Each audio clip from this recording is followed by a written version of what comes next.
Puji Tuhan, Shalom Bapak Ibu yang dikasihi Tuhan. Kita akan mulai ibadah minggu hari ini dan sama-sama kita akan berdoa. Bapa, di dalam nama Tuhan Yesus, terima kasih Engkau sudah menolong dan memberkati kami sepanjang 1 minggu. Dan pada pagi hari ini kami kembali akan beribadah. Tuhan, urapi kami semua, urapi seluruh jemaat Tuhan, karena kami percaya di dalam pengurapan Tuhan ada kekuatan yang turun atas setiap kami. Kami diberkati, kami dikuatkan di dalam ibadah kami pagi ini. Dalam nama Tuhan Yesus. Haleluya. Amin.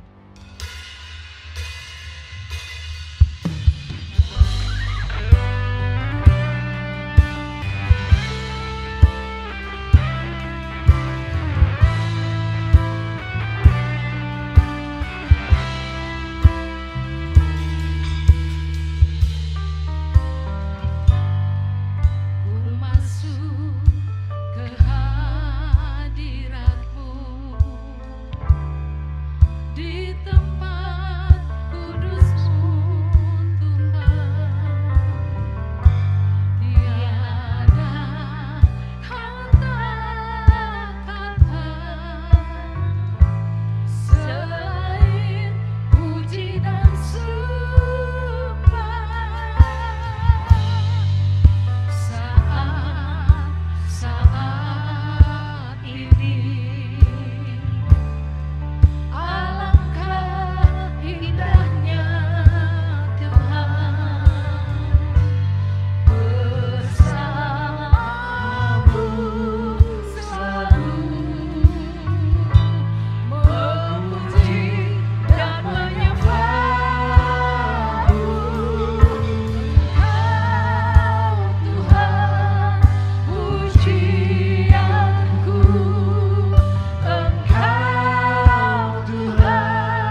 bagi Tuhan. Kita percaya hadirat Tuhan, kekuatan Tuhan melimpah atas setiap kita. Haleluya.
Bersukacitalah,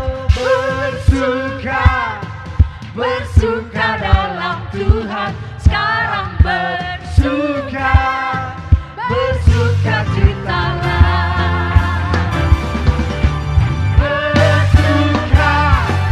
Bersuka dalam Tuhan. Mari bersukacitalah.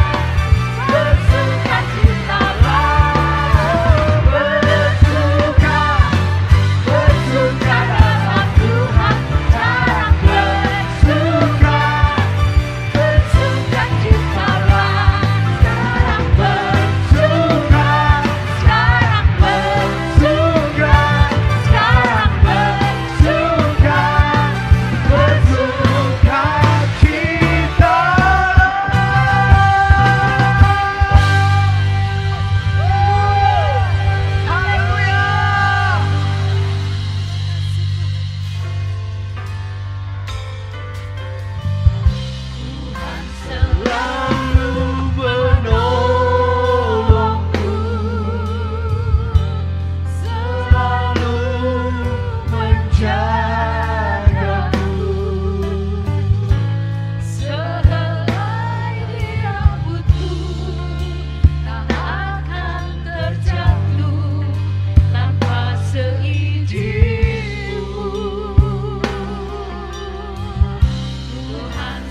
Terima kasih Tuhan.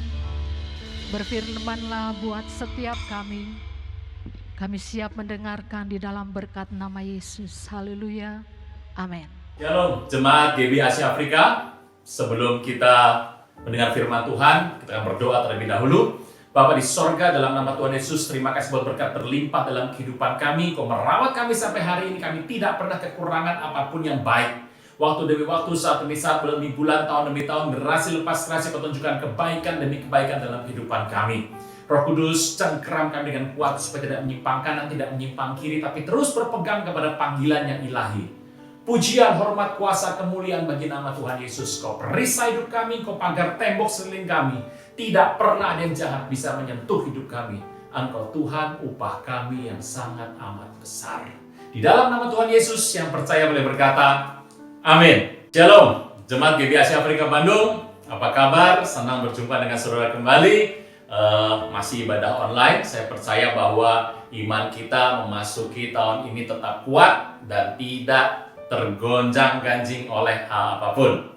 Belum terlambat mengucapkan selamat tahun baru. Saya percaya bahwa di tahun ini kita sudah latihan di tahun kemarin mengenai goncangan-goncangan yang sudah ada, dan kita akan lebih siap memasuki tahun ini. Saya percaya segenap hidup kita, seluruh keluarga kita bersama-sama bergandengan tangan, dan kita terus akan maju melayani Tuhan, tidak semakin lesu, tidak menjadi lunglai, loyo, letih, lemah, tetapi iman kita terus dibangun. Nah, ada yang bertanya pasti, Pak, ini jadi pandemi sampai kapan, Pak? Ini kondisi sampai kapan seperti ini? Saya sudah nggak kuat, Pak. Saya sudah nggak tahu apa yang saya harus membuat dalam kehidupan ini. Saudara Tuhan, seluruh dunia hari-hari ini sedang mengalami hal yang sama.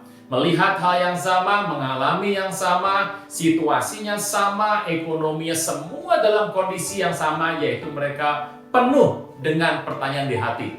Sebagai orang percaya kepada Tuhan Yesus, saya berdoa Bapak Ibu Saudara sekalian yang beribadah, saya percaya mau ibadah offline, mau online, biarlah terus iman kita tidak menjadi goyah. Tetap percaya kepada Tuhan. Orang sering bertanya seperti itu, memang saya percaya bahwa situasi mungkin kita mendengar kabar-kabar yang tidak terlalu enak, tidak terlalu baik. Tapi justru inilah yang disebut dengan nama iman. Nah, saudara Tuhan bicara soal iman.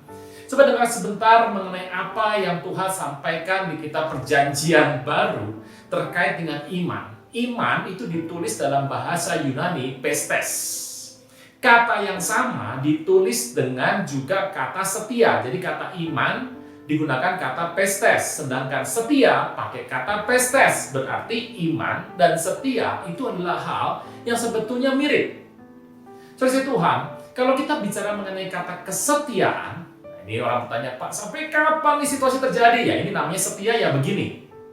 Apapun situasinya, apapun kondisinya, tetap setia. Nah, kata setia itu sebenarnya mengandung ada beberapa unsur di sana. Yang pertama adalah tentu saja adanya komitmen. Ini penting saya, komitmen itu ada. Komitmen, kemudian juga ada yang namanya durasi. Waktu, periode yang panjang. Jadi ada komitmen, ada durasi yang panjang, ada konsistensi. Waktu kita melihat, Pak, jadi kalau kita punya iman artinya apa sih? Setia itu butuh yang namanya durasi yang panjang. Sebuah contoh pembuktiannya. Kalau ada orang berkata kepada saya, Pak, istri saya adalah orang yang perempuan paling setia yang saya pernah ketemu, Pak. Selain mama saya, dia perempuan yang sangat setia dalam kondisi saya seperti apapun, saya terpuruk seperti apapun, dia menemani saya dan tidak pernah mengeluh. Ini istri yang sangat setia. Pertanyaannya, sudah menikah berapa tahun, Pak? Baru 2 minggu. Unik sekali ya, aneh sekali ya. Ada orang berkata, Pak, ini karyawan saya, Pak, aduh luar biasa, Pak, dalam kondisi bencana banjir, Pak, dia datang ke kantor, Pak, dia pakai celana pendek, dia bekerja bersihkan kantor dari pagi sampai sore, saya suruh istirahat pun dia tidak mau. Dia cuma makan sebentar dan terus bekerja lagi, Pak, ini, Pak, karyawan seperti ini, Pak, setianya bukan main. Saya tanya, Pak, ini karyawan sudah berapa lama kerja, Pak? Baru sebulan. Bapak Ibu, bagaimana Anda bisa berkata bahwa yang namanya setia itu baru sebulan dan setia baru 2 minggu? Kata setia bicara mengenai durasi. Ada pembuktian durasi. Ada komitmen di sana, terus menerus. Ada yang namanya konsistensi di sana. Nah, bicara mengenai kesetiaan, saya mengajak kita membuka firman Tuhan sebentar. dalam kitab Matius, kitab Perjanjian Baru di Matius ayat pasal 25. Pasal 25. Dan luar biasanya kita akan belajar mulai ayat 26 saja. Ini cerita mengenai seorang tuan yang sedang pergi, kemudian menitipkan kepada hamba-hambanya. Ada 3 yang disebut di sana, yaitu adalah yang pertama 5 talenta, 2 talenta, dan 1 talenta. Ada 5, 2, dan 1 talenta. Dan apa kata tuannya waktu dia pulang melihat bahwa 2 dari hamba-hambanya melakukan tugasnya sehingga 5 berkembang menjadi 10, 2 berkembang jadi 4, dan ada 1 hambanya yang megang 1 talenta dan tidak berbuah apa-apa. Yuk kita lihat kata kesetiaan. Ayat ke-26. Jadi tuannya sudah bertanya kepada hamba yang 1 talenta tersebut. Anda bisa mulai melihat dari ayat 23, tapi saya akan langsung di ayat ke-25 saja karena melihat bahwa waktu juga. Karena itu aku takut dan pergi menyembunyikan talenta tuan ke dalam tanah. Ini, terimalah kepunyaan tuan. Dan kalau Anda pernah memperhatikan bahwa dia berkeluh kesah, dia komplain kepada tuannya di ayat 25, dikatakan, Tuan, aku tahu bahwa Tuan adalah manusia yang kejam, yang menuai di tempat di mana Tuan tidak menabur, dan yang memungut dari tempat di mana Tuan tidak menanam. Waduh, karena itu aku takut dan pergi menyembunyikan talenta Tuan ke dalam tanah. Ini terima kepunyaan Tuan. Bapak Ibu bisa bayangkan, ini hamba cerewetnya bukan main. Saya mulai curiga kalau orang tuh banyak cerewet Bapak Ibu dalam bekerja ya. Sudah belum bekerja saja, belum bekerja ini hamba Tuhan ini, yang 1 talenta ini belum bekerja sudah mengeluarkan 45 kata. Kelihatannya ada masalah di sana. Kalau Anda melihat ada orang diberi tugas belum bekerja saja sudah banyak komplainnya, kelihatannya Anda sudah mulai dengan hal yang buruk. Itu adalah start yang buruk. Nah, kita lihat sebentar. Dan setelah tuannya mendengar itu, jawab tuannya ayat 26, hai kamu hamba yang jahat dan malas, kamu kan sudah tahu aku menuai di tempat di mana aku tidak menabur, memungut dari tempat di mana aku tidak menanam. Karena itu sudah seharusnya uangku kau berikan kepada orang yang menjalankan uang, supaya sekembali aku menerimanya serta dengan bunganya. Jadi kalau Anda dalam hidup ini sampai mentok pemikiran terhadap pengembangan talenta, prinsip kedua adalah investasikan kepada orang yang mengerjakan talenta. Ini penting sekali Bapak Ibu. Jadi kalau saya melihat kadang-kadang untuk kita pergi ke daerah-daerah tertentu, Pak, saya ini mau melayani tuh, waktu juga sulit, keterbatasan situasi, mungkin pada masa sebelum pandemi, keterbatasan juga kemampuan, juga mungkin ada handicap dalam tubuh, segala macam, nggak bisa jauh melayani. Saya mau beritahu, uangmu bisa melayani. Ini penting, kita harus melihat situasi. Jadi kalau engkau tidak sisa sampai ke sana, Alkitab berkata, sudah seharusnya engkau itu berikan uangnya kepada orang yang menjalankan uang. Nah, dari sini ketahuan bahwa ada begitu banyak strategi yang Tuhan itu minta. Bahwa dalam pengembangan sebuah talenta bukan cuma Anda mengembangkan, tapi gunakan strategi untuk tujuan tercapai. Dan ini yang luar biasa sekali ayat ke-28. Ingat, sampai nanti di rumah Bapa di sorga ada 2 pertanyaan yang Tuhan tanya kepada kita. Jadi kalau nanti Anda pengen sampai di rumah Tuhan kelak, ada soal ujiannya Bapak Ibu. Jadi di bumi ujian, di atas sana juga ujian. Yang pertama adalah, kalau aku datang kali yang kedua, adakah aku dapati iman di muka bumi? Tuh iman ditanya. Kesetiaan tuh ditanya oleh Bapak Ibu. Yang kedua adalah, mana talenta? Mana bunganya? Ini penting Bapak Ibu, 2 pertanyaan ini akan ditanya kelak Anda dan saya sampai ke rumah Bapak. Ayat 28 mengejutkan luar biasa, ayat 28. Sebab itu ambillah talenta itu daripadanya, berikan kepada orang yang punya 10 talenta. Karena setiap orang yang punya, kepadanya akan diberi, sehingga ia berkelimpahan. Tetapi siapa yang tidak mempunyai, apapun yang ada padanya akan diambil daripadanya. Dan endingnya sudah jelas, ayat 30 akan dilempar ke tempat yang gelap sekali. Saudara Tuhan, ini menarik. Coba renungkan sebentar. Tuannya membagi dengan keadilan sesuai dengan kesanggupan. Ingat baik-baik bahwa Tuhan memberikan kepada kita sesuai kesanggupan.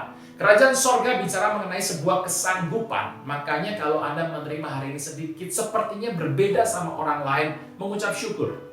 Karena Tuhan memberikan takaran yang tepat dalam kehidupan kita. Pak, dalam kondisi sudah mulai pusing Pak, saya nggak ngerti mau melangkah apapun. Saudara Tuhan, bersyukur. Lihat masa lalu, engkau bisa bersyukur mengenai apa yang engkau sudah terima sampai hari ini. Lihat ke masa depan, percaya kepada Tuhan. Kemarin dalam perayaan Natal dan kemudian Tahun Baru, banyak yang mengucapkan ucapan Natal dan Tahun Baru kepada saya. Terima kasih banyak. Kita nggak sempat ketemu pada saat itu. Saya membalas beberapa rekan yang mengirimkan ucapan selamat melalui medsos, dan saya menjawabnya dengan begini.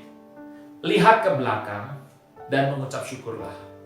Lihat ke depan dan percaya kepada Tuhan. Apa artinya?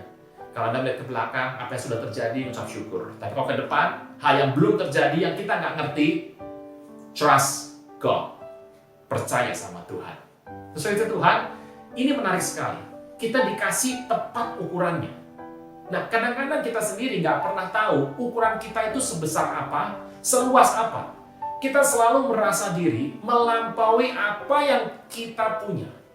Kalau kita dikasih levelnya, skalanya 7, kita berpikir kita punya 10.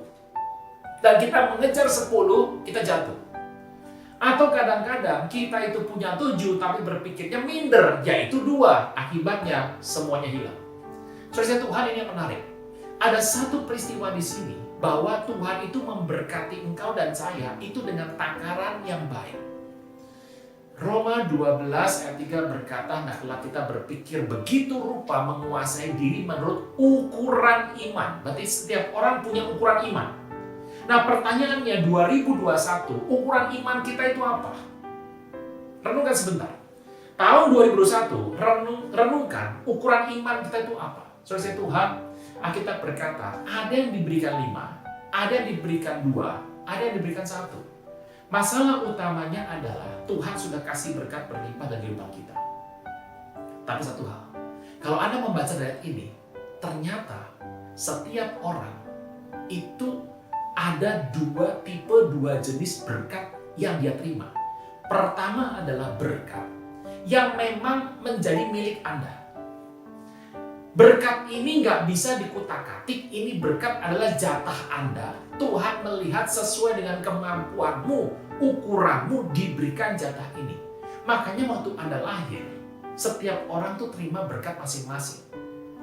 Satu ketika ada seorang motivator ya, seorang hamba Tuhan, seorang investor besar di muka bumi ini yang pernah mengucapkan sebuah kata-kata yang sering di-quote, sering dikutip sebuah komentar. Nggak ada di firman Tuhan, tetapi ini quotes-nya bilang begini.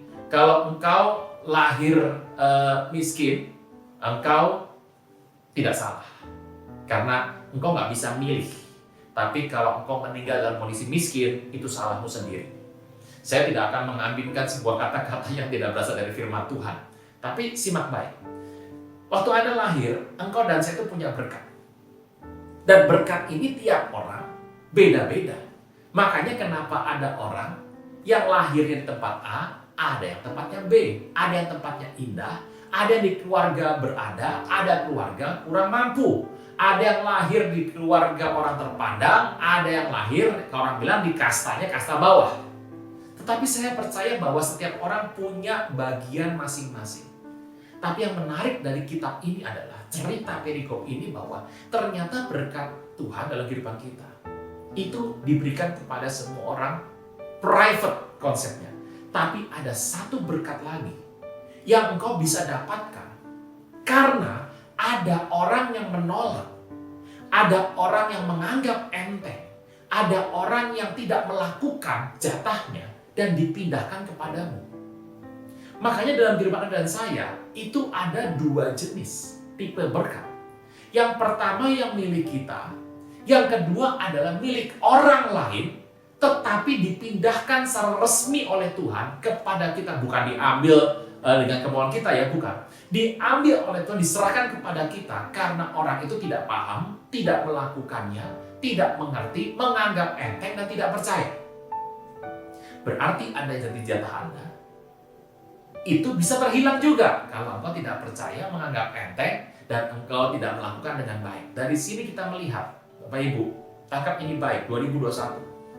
Ada anugerah Tuhan yang kau bisa terima, tetapi ada anugerah Tuhan yang engkau terima sebagai sebuah kelebihan karena ada orang sekeliling Anda, orang di sebelah Anda, tetanggamu, rekanmu, orang yang Anda bahkan tidak kenal, yang tidak melakukan, karena ingat bahwa semua kehendak Tuhan harus jadi. Jadi kalau ada orang yang menganggap ini enteng, akan dipindahkan dalam hidupmu. Sampai sini bisa tangkap Bapak Ibu ya. Tangkap ini baik. 2021, ada berkat yang Anda terima, ada berkat yang Anda ditambahkan dari orang lain. Dan saya berdoa, punya Anda tidak hilang. Tapi kalau akan ditambahkan dari orang-orang di luar sana yang tidak menyembah Tuhan, yang membenci Tuhan, tidak percaya pada Tuhan Yesus, atau orang yang mungkin hidup dalam mengikut Tuhan Yesus tapi tidak sungguh-sungguh, dan dia harus dipindahkan kepadamu karena engkau adalah orang yang setia. Cerita ini ada contohnya Pak? Contohnya ada, yuk kita lihat sebentar. Dalam 1 Raja-Raja yang pertama, Anda akan melihat firman Tuhan dalam yang pertama, 1 Raja-Raja yang pertama, ayat yang ke-11. Oke, kita akan melihat firman Tuhan.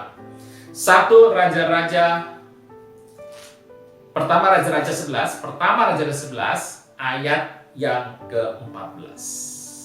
Yuk kita lihat. Pertama Raja-Raja 11, saya mulai dari ayat 11 dulu saja Bapak Ibu. Berfirmanlah Tuhan kepada Salomo, oleh karena begitu kelakuanmu, yakni engkau tidak berpegang pada perjanjian. Ingat firman Tuhan. Dan segala ketetapan Tuhan yang telah Tuhan perintahkan kepadamu, maka sesungguhnya aku akan mengoyakkan kerajaan itu daripadamu dan memberikan kepada hambamu. Salomo punya kerajaan dari 12 konfederasi suku yang ada di Israel. Dan ingat baik, karena dia tidak berpegang pada perjanjian ketetapan Tuhan, yang terjadi adalah kerajaan dikoyak.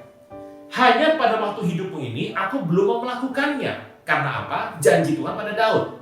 Makanya kadang-kadang menjadi seorang ayah, seorang orang tua, itu sedikit banyak berpengaruh kepada anaknya. 2021 tangkap baik, sedikit banyak. Hubunganmu dengan Tuhan akan mempengaruhi keturunanmu. Alkitab berkata, 1, suku kuberikan kepada anakmu oleh karena hambaku Daud dan oleh karena Yerusalem yang telah kupilih. Jadi Salomo berantakan hidupnya di akhir, dan dikoyakkan dari 12 dikoyakkan. Yuk kita lihat bangkitnya lawan-lawan Salomo ayat ke-14. Kita akan mulai. Tuhan membangkitkan seorang lawan Salomo, jadi Hadad orang Edom. Ia keturunan Raja Edom. Setelah Daud memukul kalah orang Edom, Panglima Yoab pergi mengumpulkan orang yang mati terbunuh yang menewaskan semua laki-laki di Edom. Edom itu Esau. 6 bulan lamanya Yoab diam di sana dengan seluruh Israel sampai dilenyapkan semua laki-laki di Edom. Tapi Hadad melarikan diri bersama dengan beberapa orang Edom dan dari pegawai ayahnya dan mengungsi ke Mesir. Adapun Hadad itu masih sangat muda. Kalau bilang sangat muda ya awal 20 atau masih belasan. Teruskan firman Tuhan. Mereka berangkat ke Midian sampai ke Paran dan bawa beberapa orang dari Paran. Mereka sampai ke Mesir kepada Firaun raja Mesir, dan ia berikan rumah kepada Hadad, menentukan belanjanya, menyerahkan 9 tanah kepadanya. Hadad demikian disayang oleh Firaun sehingga diberikannya kepada seorang istri, yakni adik istrinya sendiri, ini permaisuri Tahpenes. Bayangkan adik permaisuri diberikan kepada Hadad. Adik Tahpenes melahirkan baginya seorang laki-laki, Genubuat namanya. Tahpenes menyapi dia di istana Firaun sehingga Genubuat ada di antara istana Firaun, di tengah-tengah anak-anak Firaun sendiri. Bayangkan menjadi pangeran itu. Luar biasa. Teruskan firman Tuhan, ketika dengar Hadad di Mesir bahwa Daud telah mendapat perhatian bersama dengan nenek moyangnya, bahwa Panglima Yoab sudah mati, maka berkatalah Hadad pada Firaun, biarkan aku pergi ke negeriku. Bertanyalah Firaun kepadanya, apakah engkau padaku ini, maka engkau tiba berniat pergi ke negerimu? Jawabnya, aku tidak kekurangan apa-apa. Namun demikian, biarkan aku pergi. Pertama, Hadad. Berikutnya, Allah bahkan pula seorang lawan Salomo, Rezon bin Eliada, yang telah mengambil diri dari tuannya, yaitu Hadadezer, Raja Zoba. Ia kumpulkan orang-orang menjadi kepala gerombolan. Ketika Daud hendak membunuh mereka, pergilah mereka ke Damsyik. Mereka diam di sana dan disitulah mereka mengangkat Rezon jadi raja. Jadi Daud ini luar biasa, semuanya dibabat habis. Hadad pergi, Rezon kabur. Teruskan. Dialah yang menjadi lawan Israel sepanjang umur Salomo, ia telah malah petaka yang sama seperti Hadad, ia muak oleh Israel dan menjadi raja atas Aram. Saudara Tuhan, orang kalau tidak pegang perjanjian Tuhan, tidak pegang papan Tuhan, saya beritahu, musuh-musuh yang pernah diinjak, yang pernah dikalahkan di masa lalunya akan bangkit lagi. Saya nggak tahu hari ini siapa yang Anda anggap musuh. Kadang-kadang Anda melihat satu hal, Bapak Ibu.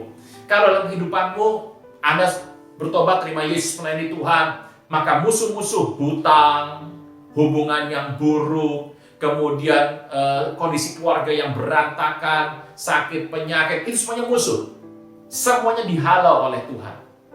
Tetapi pada saat ada orang yang tidak berpegang kepada Tuhan, itu seperti pagarnya dicabut. Akibatnya apa? Musuh yang tadi dia bisa kalahkan, bisa kembali lagi jadi masalah. Saya nggak tahu Bapak Ibu bagaimana kondisi kita.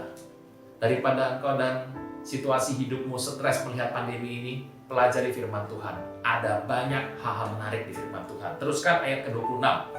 Jerobeam bin Nebat, seorang Efraim dari Zereda, seorang pegawai Salomo, nama ibunya Zerua, seorang janda, memberontak terhadap raja. Inilah alasannya mengapa ia memberontak terhadap raja. Salomo mendirikan Milo dan menutup tebusan kota Daud ayahnya. Jerobeam ini seorang yang tangkas, rajin, ulet. Salomo melihat bahwa orang muda itu seorang yang rajin bekerja. Ditempatkan ia mengawasi semua pekerja wajib dari keturunan Yusuf. Jangan lupa Salomo melihat orang ini penuh favor Tuhan dan diangkat jadi kepala untuk keturunan Yusuf. Tolong mengerti, Yusuf memiliki dua suku, yaitu Manasye dan Efraim. Ini pangkat bukan pangkat sembarangan, memegang dua suku. Teruskan. Waktu itu ketika Yerobeam keluar dari Yerusalem, Nabi Ahia orang Silo mendatangi dia di jalan dengan berselubungkan kain baru. Dan hanya mereka berdua di padang. Ahia pegang kain baru di badannya, dikoyakan menjadi 12 koyakan. Ambil bagimu 10 koyakan, sebab bila firman Tuhan Allah Israel, sesungguhnya akan mengoyakan kerajaan itu dari tangan Salomo, dan berikan kepadamu 10 suku. Tetapi satu suku tetap adanya oleh karena hambaku Daud dan oleh karena Yerusalem, kota yang kupilih dari segala suku Israel. Sebabnya ialah karena apa? Salomo meninggalkan aku dan menyembah Asitoret, dewi orang Sidon, Kamos Allah orang Moab, Milkom Allah Bani Amon, dan tidak hidup menurut jalan yang Tuhan tunjukkan dengan melawan apa yang benar di mata Tuhan. Saudara Tuhan, bukan dari tangannya akan kuambil, ayat 34, seluruh kerajaan itu aku biarkan dia tetap jadi raja seumur hidupnya karena hambaku Daud yang telah kupilih. Ayat 36, dan kepada anaknya akan kuberikan satu suku, supaya hambaku Daud selalu mempunyai keturunan di hadapanku di Yerusalem, kota yang kupilih bagiku, supaya namaku tinggal di sana. Jadi Tuhan, ayat 40 langsung kita masuk. 1 Raja 11 ayat 40, Salomo berikhtiar membunuh Yerobeam, tapi dia bangkit, lari ke Mesir kepada sisa kerja Mesir. Di Mesirlah ia tinggal sampai Salomo mati. Jadi Tuhan, ini yang menarik. Kita berkata, ini orang tangkasnya luar biasa, bertalenta luar biasa, dan Tuhan menyertai dia luar biasa. Perhatikan baik-baik, Tuhan melihat hati manusia. Dia anak seorang janda, dan ibunya mengajar dia benar. Dia menjadi orang yang bekerja luar biasa untuk pemerintahan Salomo. Saudara Tuhan, orang seperti ini dipercaya luar biasa, tapi satu hari datang firman Tuhan kepada Jerobeam, dan Nabi berkata, ada 12 koyakan, maka 10 diberikan. 10-nya apa? 10 suku Israel. Dan 2 siapa Pak? Yang satu adalah Yehuda, tetap menjadi milik keluarga Daud, Salomo, Rehabeam. Satu lagi mana Pak? Tidak diberikan. Kenapa? Lewi milik Tuhan, nggak diberikan. Jadi kemudian Rehabeam kelak, anak dari Salomo, hanya akan memegang suku Yehuda saja, walaupun ditambah dengan sedikit orang dari Benjamin. Karena kita tahu bahwa kota Yerusalem itu adalah tanah milik suku Benjamin. Nah, saudara Tuhan, ini menarik sekali. Yang pertama, Tuhan melihat hati. Ada promosi yang Tuhan berikan. Promosi yang Tuhan berikan adalah dengan nubuatan, dengan sebuah valid kuat nubuatan sorgawi diberikan 10 suku kepada Jerobeam. Apakah itu jatah Jerobeam? Bukan, itu jatah keluarga Daud. Tapi kenapa bisa pindah? Karena keluarga Daud tidak memegang perjanjian dengan Tuhan. Hati-hati kalau engkau dan saya tidak pegang perjanjian dengan Tuhan.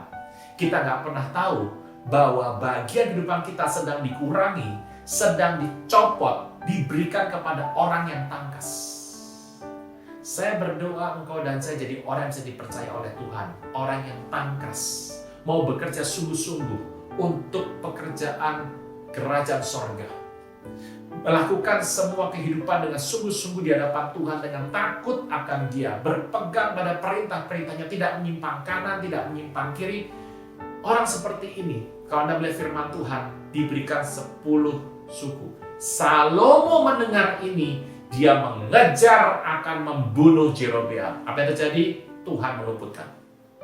Saya beritahu Bapak Ibu, kalau orang sudah bawa rencana Tuhan, sudah bawa bendera Tuhan, sudah bawa sebuah anugerah Tuhan, tidak bisa disentuh oleh kuat kuasa manusia manapun. Kurang hebat apa Salomo, kurang kaya bagaimana, kurang pintar bagaimana, kurang lengkap apa persenjataannya, wah yang namanya intelijennya jago sekali. Dan pertanyaannya kenapa dia bisa luput hanya dengan membunuh karyawannya sendiri? Jawabannya karena Tuhan beserta dengan Jerobeam bin Nebat. Bisa melihat hari ini, bisa melihat sekarang, ternyata Tuhan bisa mengambil sebagian dari sebuah kepercayaan diberikan karena tidak setia kepada Tuhan. Masih ingat talenta yang 5, 2, dan 1 tadi? Yang 1 diberikan kepada yang 5. Orang protes dalam kita, dalam Injil sinopsis yang lain. Tuhan kan dia sudah punya 10, masa kebanyakan dong nanti? Tidak, bagi Tuhan masalahnya adalah gak ada masalah kebanyakan. Yang penting pekerjaan yang Tuhan mau selesai. Teruskan firman Tuhan. Kita sudah melihat tadi, luar biasa di ayat 36 sampai 37 bahwa Tuhan tetap berpegang pada janji. Kepada Daud, anaknya tetap menjadi raja di Yehuda. Teruskan kita melihat di 1 Raja-Raja 12 ayat ke-21. Jadi tadi kita sudah lihat bagaimana Salomo gagal membunuh Jerobeam. Dan Salomo wafat. Digantikan oleh Rehabeam, anaknya. Dan kita tahu ceritanya, Rehabeam tidak mau mendengarkan keinginan rakyat, malah mendengarkan keinginan dari teman-teman sebayanya. Sejak itu pecahlah kerajaan itu dan Jerobeam mengambil sebuah tampuk pemerintahan. Karena rakyat lebih condong untuk pergi kepada Jerobeam. Kita akan melihat sebentar ayat 16 dulu sebelum ke 21 supaya lebih lengkap ceritanya. 1 Raja 12 ayat 16, setelah Israel melihat bahwa raja tidak mendengarkan permintaan mereka, rakyat menjawab raja, bagian apa kita dapat daripada Daud? Kita tidak memperoleh warisan dari anak Isai itu. Ke kemahmu, hai orang Israel, uruslah sekarang rumahmu sendiri, hai Daud. Pergilah orang Israel ke kemahnya, maka Rehabeam menjadi raja hanya atas orang Israel yang diam di kota-kota Yehuda. Ayat 21. Ketika Rehabeam datang ke Yerusalem, ia kumpulkan segenap kaum Yehuda dan suku Benjamin, 180.000 teruna yang sanggup berperang untuk meraih kaum Israel dengan maksud mengembalikan kerajaan kepada Rehabeam anak Salomo.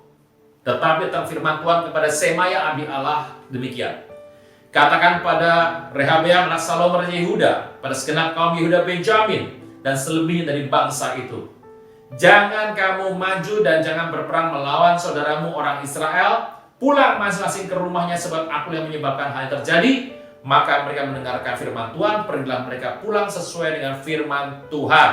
Ayat 25, Yerobeam memperkuat Sikem di bulan Efraim. Ia diam di sana, ia keluar dari sana memperkuat Penuel. Berkatalah Yerobeam dalam hatinya, kini mungkin kerajaan kembali kepada keluarga Daud. Jika bangsa ini pergi mempersembahkan korban sembelihan di rumah Tuhan Yerusalem, maka tentulah hati bangsa ini berbalik kepada Tuhan mereka Rehabeam, raja Yehuda.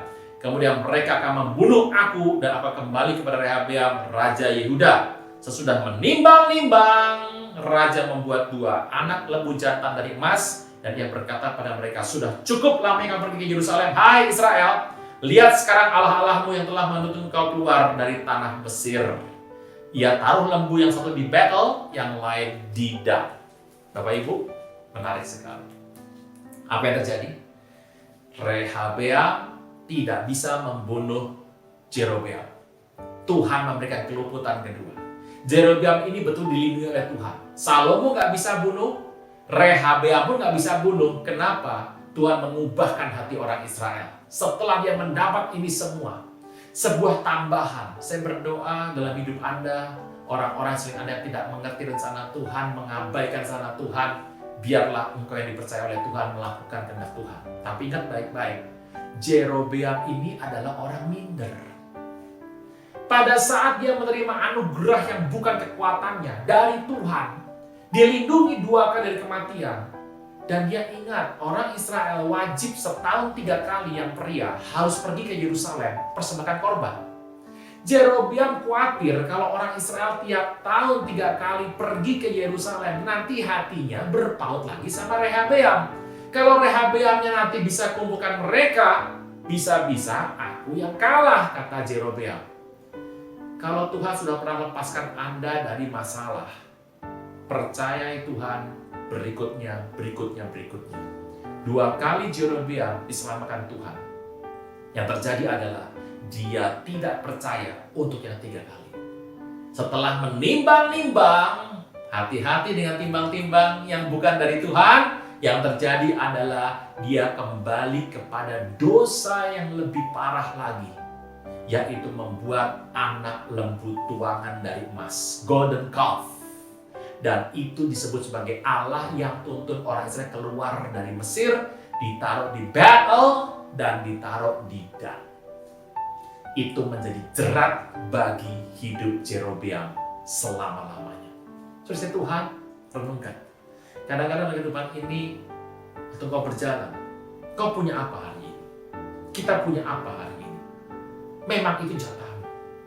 Kalau itu jatahmu, jangan pernah takut. Tak seorang pun bisa ambil.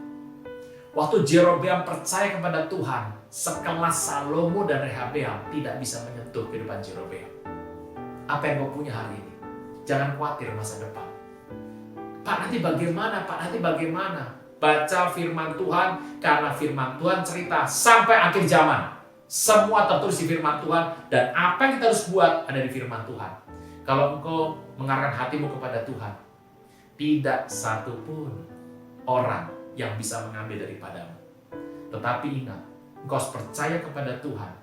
Jangan menggunakan pikiran logika menimbang-nimbang yang di luar firman Tuhan. Dan mulai mengambil tindakan-tindakan yang sebaliknya.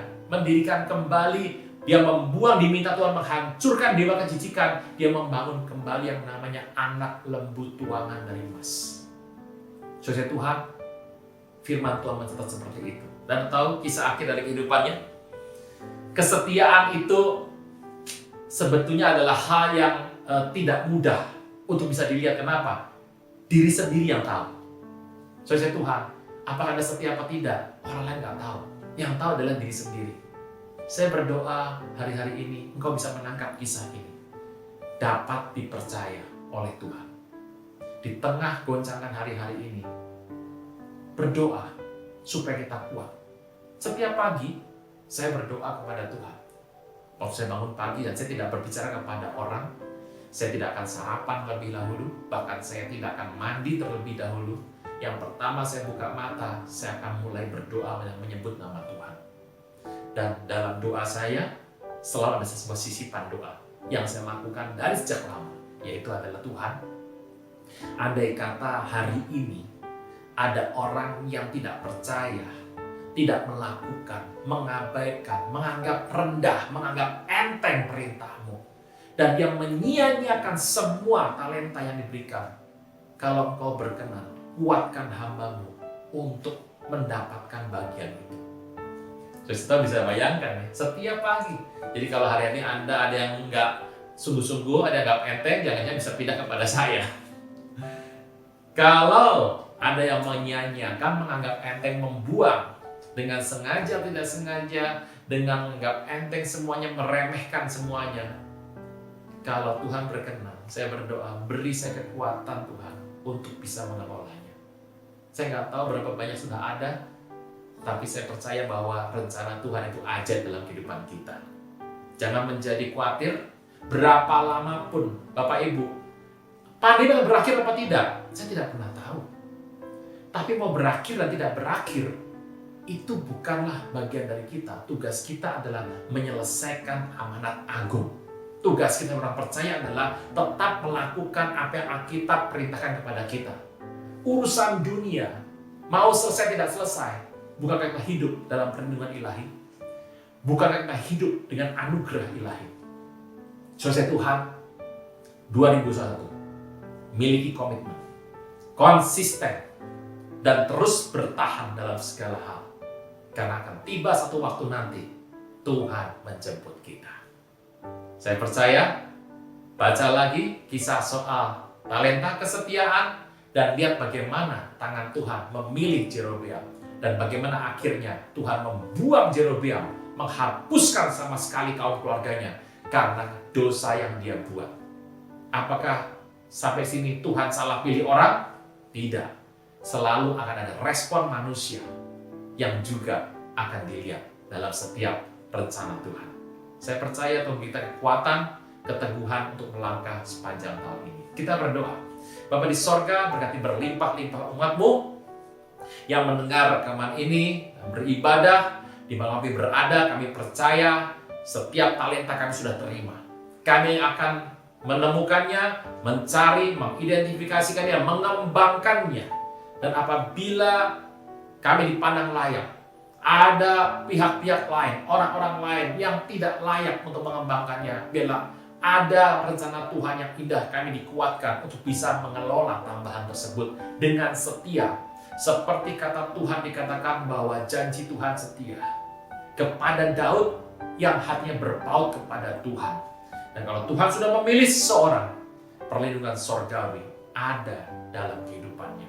Berarti berlimpah-limpah umat-Mu, dan biarlah sepanjang tahun ini kami gak luntur, karena Roh Kudus yang perkasa terus akan menuntun kami sampai kesudahannya. Di dalam nama Tuhan Yesus yang percaya diberkati, sama-sama boleh berkata, amin. Puji Tuhan, kita sama-sama akhiri ibadah kita, sama-sama naikkan pujian, kami memuji kebesaran.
Sebelum kita mengakhiri ibadah hari ini, mari kita buka tangan kita, buka hati kita, fokus kepada Tuhan, biar berkat Tuhan boleh limpah kita terima. Berkat Bapa dan Anak dan Roh Kudus di dalam nama Tuhan Yesus, maka diberkatilah keluar masukmu, diberkati periuk batu adonanmu, diberkati buah kandungan kesehatanmu, apapun yang kau buat dengan telapak tanganmu, Tuhan buat berhasil. Kemanapun kau pergi melangkah, Tuhan sertai kau berlimpah-limpah, mulai pada saat ini sampai Maranatha, bahkan sampai selama-lamanya. Di dalam nama Tuhan Yesus yang percaya diberkati, sama-sama boleh berkata, amin. Terima kasih Yesusku, terima kasih Yesusku, puji syukur hanya bagi Tuhanku. Terima kasih Yesusku, terima kasih Yesusku, puji syukur hanya bagi Tuhanku. hidupku hanya bagi Tuhanku.